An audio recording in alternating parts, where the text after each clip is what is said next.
Imagine holding $10,000 in your hands for the first time. It's not just a number on a screen or a figure in your bank account.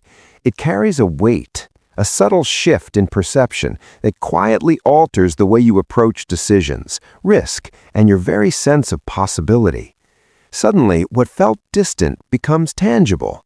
That first five-figure sum is more than currency. It is a psychological milestone, a threshold that transforms how we view our financial landscape. At its core, $10,000 represents a bridge between scarcity and opportunity. For many, it is the first amount large enough to cover unexpected emergencies, to take meaningful steps toward investment, or even to experiment with choices that previously seemed impossible. Behavioral economists note that thresholds like this are rarely arbitrary. They correspond to cognitive shifts in how people categorize money.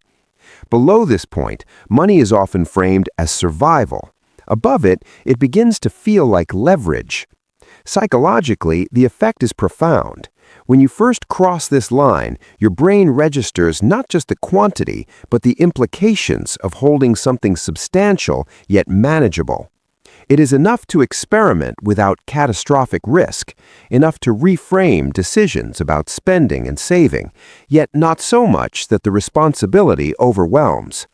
This creates a unique window in which your financial habits are both malleable and highly influential on future wealth trajectories.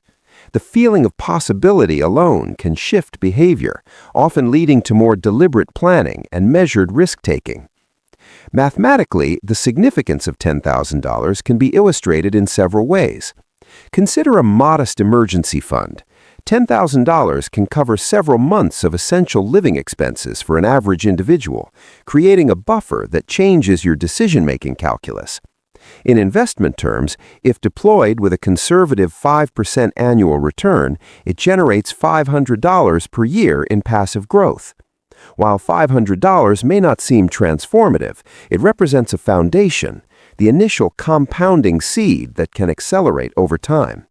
Similarly, even small recurring behaviors, like setting aside 10% of monthly income, are easier to sustain once the psychological barrier of $10,000 is crossed, because the initial sense of security reduces cognitive friction. Zooming out systemically, $10,000 is often the first point where financial leverage intersects with real-world opportunities. Historically, this threshold has delineated between immediate subsistence and the beginnings of financial agency. It is the point where an individual can experiment with budgeting, investing, or skill building without relying solely on income.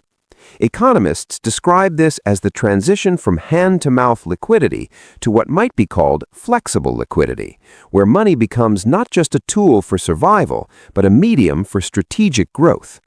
This threshold is surprisingly universal, appearing in various economies and historical contexts as a marker of meaningful financial autonomy. Crossing the $10,000 threshold also alters self-perception.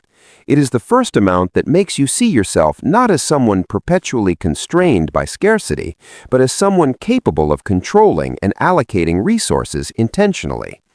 This identity shift is subtle yet powerful.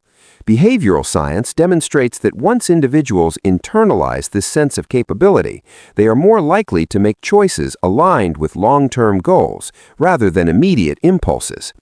The milestone itself becomes a lens through which future decisions are evaluated, creating a feedback loop of deliberate behavior and growing confidence. In conclusion, $10,000 is not just a monetary figure, it is a psychological inflection point, a practical buffer, and a threshold for strategic decision-making. It demonstrates how numbers influence thought, how thresholds shape behavior, and how understanding these mechanics can inform more deliberate financial choices. Recognizing the importance of such milestones allows us to see money not merely as a measure of survival, but as a system that interacts with cognition, behavior, and opportunity in intricate and meaningful ways. Holding $10,000 is, in essence, holding a tangible example of the way financial thresholds quietly, profoundly, and systematically change the way we think.